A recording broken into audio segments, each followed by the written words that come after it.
Hello and welcome students. खैर मकदम है आपका आपके यूट्यूब चैनल बीइंग लर्नर्स में। आज हम सॉल्व करेंगे 2016 का मानो एंट्रेंस टेस्ट के लिए जो क्वेश्चन पेपर आया था उसका फिजिक्स सेक्शन, जिसका फर्स्ट पार्ट आप लोगों ने देखा है और ये सेकंड पार्ट है जिसमें 15 to 20 हम सॉल्व करेंगे। तो स्टार्ट करते हैं क्वेश्चन नंबर 56 से। किसी सादा मौसम की हरकत SHM यानी कि सिंपल हार्मोनिक मोशन में जर्रे का इसरा रास्त मुतनासिब होता है। ठीक है, जर्रे का इसरा मतलब जर्रे का इसरा रास्त ये होता है आपका वेलोसिटी ऑफ पार्टिकल। जर्रा बोलते हैं पार्टिकल को। ठीक है, तो जर्रे का जो इसरा रास्त यानी कि वेलोसिटी होता है वो के मुतनासिब होता है। मुतनासिब बोलते हैं प्रोपोर्शनल को। ठीक है, तो यहाँ पे जो वेलोसिटी का जो इक्वेशन होता है वो होता है ए ओमेगा। ओमेगा बोलते हैं एंगुलर वेलोसिटी को, और cos of omega T plus alpha, ये होता है आपका इक्वेशन है ये वेलोसिटी ऑफ पार्टिकल का। तो यहाँ पे हम देख सकते हैं कि एम्पलीट्यूड के डायरेक्टली प्रोपोर्शनल है वेलोसिटी। ठीक है, एम्पलीट्यूड जो होगा ना इसका SHM का, उसके डायरेक्टली प्रोपोर्शनल है वेलोसिटी। तो यहाँ पे एम्पलीट्यूड का मतलब ये नफर मकान है। ठीक है, नफर मकान होता है, एम्पलीट्यूड होता है। ठीक है, वक्त टाइम है, कुव्वत एनर्जी है, रफ्तार स्पीड है। ठीक है, तो ये 56 का आंसर हो जाएगा ये। नेक्स्ट क्वेश्चन देखेंगे हम, क्वेश्चन नंबर 57। खला में नूर की रफ्तार होती है। ठीक है, खला में नूर की रफ्तार बहुत इजी क्वेश्चन है, सबको पता है कि 3 × 10⁸ मीटर पर सेकेंड होती है। 3 × 10⁸ मीटर पर सेकेंड ये स्पीड ऑफ लाइट है, सबको पता है। ठीक है,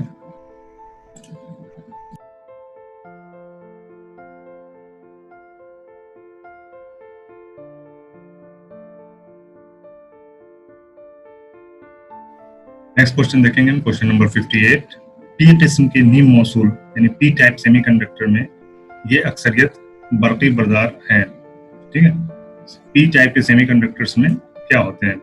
इलेक्ट्रॉन पाए जाते हैं, मनफी रवा होते हैं, सुराख होते हैं, या इलेक्ट्रॉन्स और सुराख दोनों होते हैं। ठीक है, तो पी टाइप होता है और एक होता है एन टाइप। ठीक है, जिससे दोनों को मिला के पीएन जंक्शन बनता है। अगर आपने फिजिक्स पढ़ रखा है तो पीएन जंक्शन डायोड एक चीज होती है। ठीक है, तो डायोड का जो फॉर्मेशन होता है वो दोनों टाइप के पी टाइप और एन टाइप दोनों टाइप के सेमीकंडक्टर्स को मिला के ये बनता है डायोड। तो इसमें पूछा जा रहा है कि एक में होल्स होते हैं, एक में इलेक्ट्रॉन्स होते हैं। तो इलेक्ट्रॉन्स का आपको पता है कि चार्ज निगेटिव होता है। ठीक है, इलेक्ट्रॉन के ऊपर निगेटिव चार्ज होता है, तो ये एन टाइप में निगेटिव इलेक्ट्रॉन्स पाए जाते हैं। और जो पी टाइप होता है, पी टाइप में होल्स पाए जाते हैं। ठीक है, सुराख जस्ट इसका वो कर दिया है ट्रांसलेट, तो ये होल्स होते हैं। ठीक है, जो कि पी टाइप सेमीकंडक्टर में पाए जाते हैं। सी यहाँ पे करेक्ट आंसर हो जाएगा आपका। नेक्स्ट क्वेश्चन देखें, क्वेश्चन नंबर 59। हाइड्रोजन बम का उसूल है, यानी हाइड्रोजन बम में कौन सा उसूल काम करता है? न्यूक्लियर फिजन का उसूल काम करता है, चेन रिएक्शन का, या न्यूक्लियर फ्यूजन रिएक्शन का, या केमिकल रिएक्शन का? ठीक है, तो हाइड्रोजन बम में न्यूक्लियर फ्यूजन रिएक्शन होता है बेकाबू इस्तेसाली मामलात। ठीक है, न्यूक्लियर फ्यूजन जिसको बोलते हैं, यानी कि लगातार बेकाबू, यानी फ्यूजन और फिजन दोनों में रिएक्शन होता है, दोनों सेम रिएक्शन है, लेकिन फिजन जो होता है वो हमारा न्यूक्लियर पावर प्लांट में इसका इस्तेमाल होता है, जिसको हम कंट्रोल्ड वे में बोलते हैं। न्यूक्लियाई पार्गी यहाँ पे लिखा हुआ है, न्यूक्लियर पार्गी। तो न्यूक्लियर पावर प्लांट में हम न्यूक्लियर फिजन का इस्तेमाल करते हैं, जहाँ पे रिएक्शन जो होता है वो हमारे कंट्रोल में होता है। ठीक है, और जो बेकाबू यानी बिना कंट्रोल वाला जो रिएक्शन होता है वो बॉम्ब में यूज होता है, हाइड्रोजन बॉम्ब में इसी का उसूल काम आता है। ठीक है, तो यहाँ पे सी आपका करेक्ट आंसर हो जाएगा। नेक्स्ट क्वेश्चन देखते हैं, क्वेश्चन नंबर 60। ओम्स का कलिया है, यानी ओम्स का लॉ को इस ज़ाब्ते से जाहिर किया जाता है। ओम्स लॉ बहुत ही इजी है, बहुत ही कॉमन लॉ है। ठीक है, इलेक्ट्रिक का सबसे बेसिक लॉ है, V = I/R, यानी जो वोल्टेज जो होता है वो करंट और रेजिस्टेंस का प्रोडक्ट होता है। तो V = I/R, यहाँ पे D है आपका, यहाँ पे करेक्ट आंसर D हो जाएगा।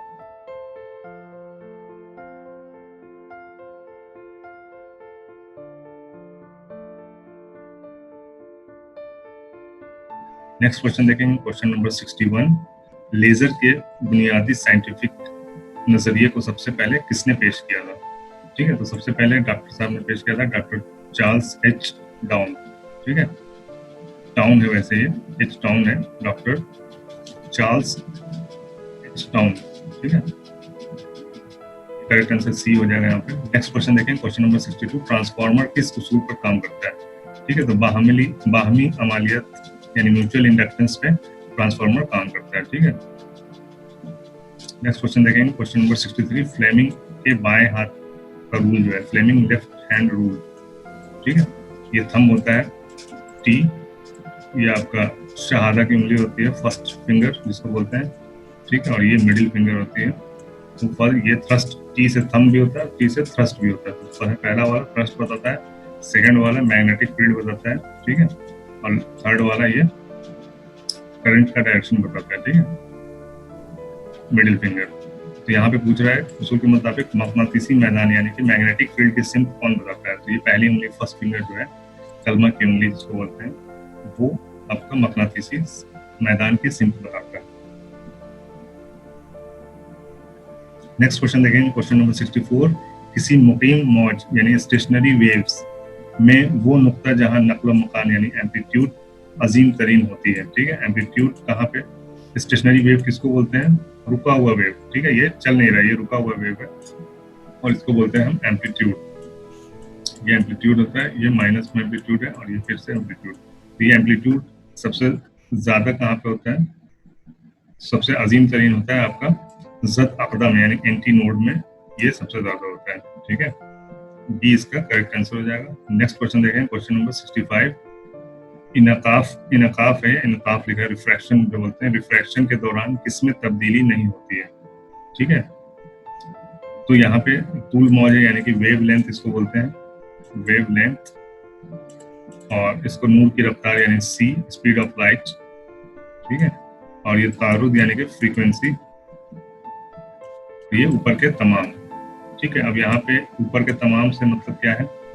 यहाँ पे मैं आपको एक फिगर दिखाता हूँ, ठीक है, इसमें आप देख सकते हैं, यहाँ पे देखिए ये एम्पलीट्यूड है, ये टाइम है, ठीक है, तो एम्पलीट्यूड, टाइम, वेवलेंथ यानी ये आपका वेवलेंथ हो गया, और ये आपका स्पीड ऑफ लाइट हो गया, और ये आपका फ्रीक्वेंसी हो गया, ठीक है। तो वेवलेंथ इज इक्वल टू क्या होता है? स्पीड ऑफ लाइट गुणे डिवाइडेड बाय फ्रीक्वेंसी, यानी ये तीनों चीजें चेंज होती हैं, ठीक है, ये तीनों चीजें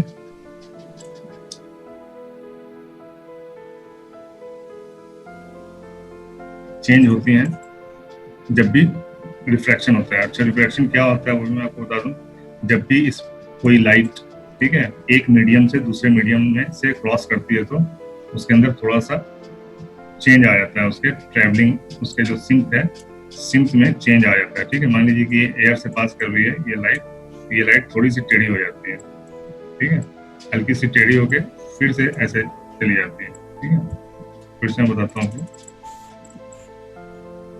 ये अगर कोई मीडियम है, ठीक है, ये लाइट यहाँ से आपकी आई, ठीक है, थोड़ी सी टेढ़ी हुई, उसके बाद फिर से उसी डायरेक्शन में आ गई वापस, ठीक है, तो ये जो एंगल बनता है, ठीक, ये एंगल और ये एंगल सेम होता है, ठीक है, अंदर यही जो रिफ्रैक्शन जो होता है वो यही होता है, ये जो चेंज हो गया डायरेक्शन इसका, ठीक है, इसी को हम रिफ्रैक्शन बोलते हैं। तो इससे क्या होता है, इसमें वेवलेंथ भी चेंज होता है, आपका फ्रीक्वेंसी भी चेंज होता है, और स्पीड ऑफ लाइट भी चेंज होती है, ठीक है, मीडियम चेंज होता है। तो तीनों एक्चुअली में तीनों आपस में जुड़े हुए हैं। आपको मैंने अभी जो दिखाया उसमें क्या था, लेम्डा यानी कि wavelength is equal to c by frequency, ठीक है, ये होता है आपका इक्वेशन। एक चेंज होगा तो ये दोनों चेंज होंगे, तीनों चेंज होंगे। तो यहाँ पे ऊपर के तमाम चीजें यानी कि तीनों चीजें चेंज होती हैं, बदलती है, ठीक है, रिफ्रैक्शन में।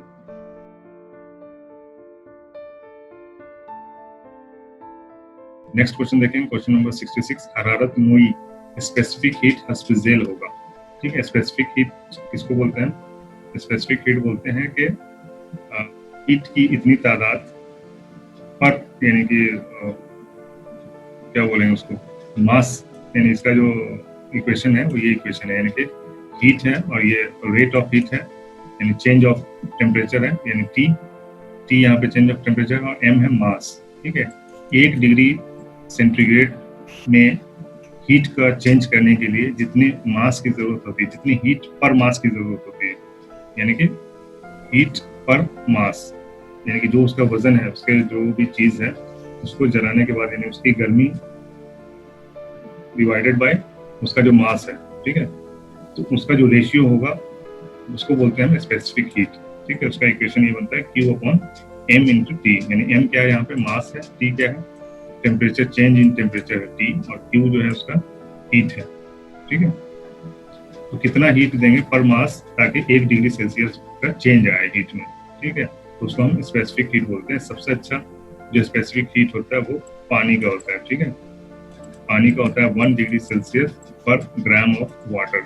ठीक है, हर एक ग्राम पानी से 1 डिग्री सेल्सियस का चेंज आता है। इसीलिए पानी को हम हमेशा जहाँ पे भी हीट को कम ज्यादा करना होता है वहां पे हम पानी का इस्तेमाल ज्यादा करते हैं। जैसा कि आपको पता है कि क्लियर पावर प्लांट में भी एज ए मॉडरेटर पानी का इस्तेमाल सबसे ज्यादा होता है। ठीक है, और हीट एक्सचेंजर्स अगर आपको पता होंगे, हीट एक्सचेंजर्स वहां पे भी हम पानी का इस्तेमाल करते हैं। ठीक है, नेक्स्ट क्वेश्चन देखेंगे, क्वेश्चन नंबर 67। बर्फ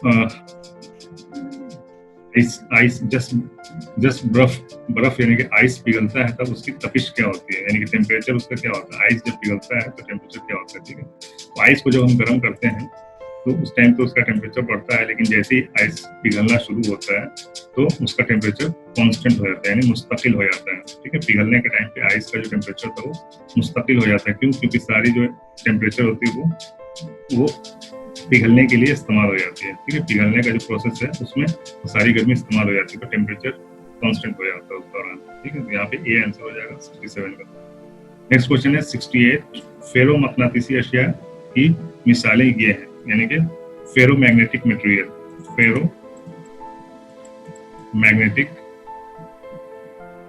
ठीक है, मटेरियल की मिसालें कौन सी है। तो आपको फेरोमैग्नेटिक मटेरियल किसको बोलते हैं, जिसके अंदर मैग्नेटिज्म है, यानी कि मकनातीसी जिसके अंदर मौजूद हो, यानी कि लोह अगर उसको मकनातीस पे मैग्नेट से टच करें तो चिपक जाए उसमें। ठीक है, तो आपको पता है एल्युमिनियम चिपकता नहीं है। ठीक है, तो ये नहीं हो सकता। ठीक है, हवा भी नहीं चिपकता है मैग्नेट से। ठीक है, और पारा, हाइड्रोजन आपको पता है हाइड्रोजन भी नहीं चिपकता है, पारा तो चिपकता ही नहीं, मरकरी। तो आंसर आपका बी हो जाएगा। अगर आपको नहीं भी पता है तो आप बी यहाँ पे अपने अकल से बी आंसर लगा सकते हैं। लेकिन आप अगर ढूंढेंगे, सर्च करेंगे तो आपको मिलेगा कि गैंडिलियम और डिस्पीरियम जो है बहुत ही अच्छे फेरस मैग्नेटिक मटेरियल होते हैं, जिनका हम इस्तेमाल करते हैं कहीं पे भी जहाँ पे भी चुंबकीय ताकत की जरूरत होती है या मकनातीसी की जरूरत होती है, मैग्नेटिक चीजों की जरूरत होती है, मैग्नेटिक काम जहाँ पे भी होता है वहाँ पे हम डिस्पीरियम और गैंडिलियम का इस्तेमाल करते हैं। ठीक है, ये खास फेरस मैग्नेटिक मटेरियल है, तो ये याद रख सकते हैं आप। नेक्स्ट क्वेश्चन देखेंगे, क्वेश्चन नंबर 69। कमियत एम यानी कि मास और तवानाई के दरमियान रिश्ता हस्ब ज़ेल है। ठीक है, बहुत ही मशहूर अल्बर्ट आइंस्टीन का ये थ्योरी ऑफ रिलेटिविटी बोलते हैं, स्पेशल थ्योरी ऑफ रिलेटिविटी। ठीक है, थ्योरी ऑफ रिलेटिविटी बोलते हैं उसको। किसको बोलते हैं? E is equal to MC square. ठीक है, E is equal to MC square, M by C नहीं होगा। ठीक है, C स्क्वायर बाई M भी नहीं होगा, E is equal to M भी नहीं होगा। ठीक है, तो आंसर हो जाएगा आपका A, E is equal to MC square. E क्या है? एनर्जी है, M क्या है? मास है, और C क्या होता है? Speed of light. ठीक है, तो एनर्जी जो भी होती है, किसी भी मात्रा की जो एनर्जी होती है वो उसके मास और स्पीड ऑफ लाइट का स्क्वायर का गुणनफल होता है, यानी प्रोडक्ट होता है। प्रोडक्ट ऑफ मास यानी उसका वजन और स्पीड ऑफ लाइट का स्क्वायर का, ठीक है, प्रोडक्ट होता है, गुणनफल। नेक्स्ट क्वेश्चन देखेंगे, लास्ट है 70। फ्लेयरी रिएक्टर, न्यूक्लियर रिएक्टर यहाँ पे लिखना है। न्यूक्लियर रिएक्टर में मॉडरेटर यानी कि तादील अगर का क्या काम होता है। तादील का अगर आपको मीनिंग पता है तो आप वैसे ही बता सकते हैं कि मॉडरेटर का क्या काम है। वैसे भी इंग्लिश में भी अगर आपको पता है मॉडरेशन क्या होता है, मॉडरेशन बोलते हैं पेशेंस को, तादील बोलते हैं पेशेंस को, यानी कि सब्र करने को। ठीक है, तो यहाँ पे न्यूट्रॉन को सब्र कराता है क्या? मॉडरेटर जो भी होता है, यानी वाटर को है ना एज ए मॉडरेटर सबसे ज्यादा इस्तेमाल किया जाता है। ये भी एक क्वेश्चन आ चुका है पुराने पेपर्स में। ये न्यूक्लियर रिएक्टर में सबसे कॉमन इस्तेमाल होने वाला मॉडरेटर क्या है? तो वाटर सबसे ज्यादा कॉमन, हेवी वाटर या लाइट वाटर, दोनों तरह के पानी इस्तेमाल किए जाते हैं एज ए मॉडरेटर। तो ये क्या करता है? न्यूट्रॉन की रफ्तार को सिम्प करता है, यानी कि लिमिट करता है। ठीक है, पेशेंस करता है, सब्र देता है, न्यूट्रॉन की रफ्तार को कम करता है। ठीक है, मॉडरेट करता है। तो यहाँ पे आंसर हो जाएगा आपका ए। उम्मीद करता हूँ कि आपको ये वीडियो पसंद आया होगा। पसंद आया तो शेयर कीजिए, लाइक कीजिए, कमेंट कीजिए। आप लोग कमेंट बिल्कुल नहीं करते हैं, ठीक है। जैसा भी लगे, अच्छा बुरा कोई फर्क नहीं, कोई प्रॉब्लम नहीं है। अच्छा लगे तो अच्छा कमेंट कीजिए, बुरा लगे तो आप उसमें जो उसको भी आप कमेंट कर सकते हैं उस पर। और उससे फायदा ये होता है कि अपने को पता चलता है कि हम क्या काम कर रहे हैं, आपको पसंद आ रहा है कि नहीं आ रहा है। तो कमेंट जरूर कीजिए, लाइक या डिसलाइक भी कीजिए। अगर डिसलाइक करते हैं तो डिसलाइक कीजिए, लाइक करते हैं तो लाइक कीजिए, लेकिन कुछ तो भी कीजिए, अपना रिस्पॉन्स जरूर दीजिए, ठीक है। उससे क्या होता है, मोटिवेशन मिलता है और हमको पता चलता है कि हमारा काम आप लोगों को कैसा लग रहा है, ठीक है। बहुत सारा डिमांड था, इसके लिए ये सारे वीडियोस बन रहे हैं साइंस के। वैसे मैं मैथ्स पे ज़्यादा कॉन्सेंट्रेट करता हूँ, ठीक है, लेकिन आप लोगों के डिमांड पे बहुत मेहनत लगता है उर्दू से इंग्लिश में ट्रांसलेट करना, फिर इंग्लिश से उर्दू में बताना, ठीक है। तो आप लोगों से दरख्वास्त है कि आप लोग भी थोड़ा रिस्पॉन्ड करें, ठीक है। तो इस वीडियो में बस इतना ही, मिलते हैं फिर नेक्स्ट वीडियो में। तब तक के लिए have a nice day, good bye.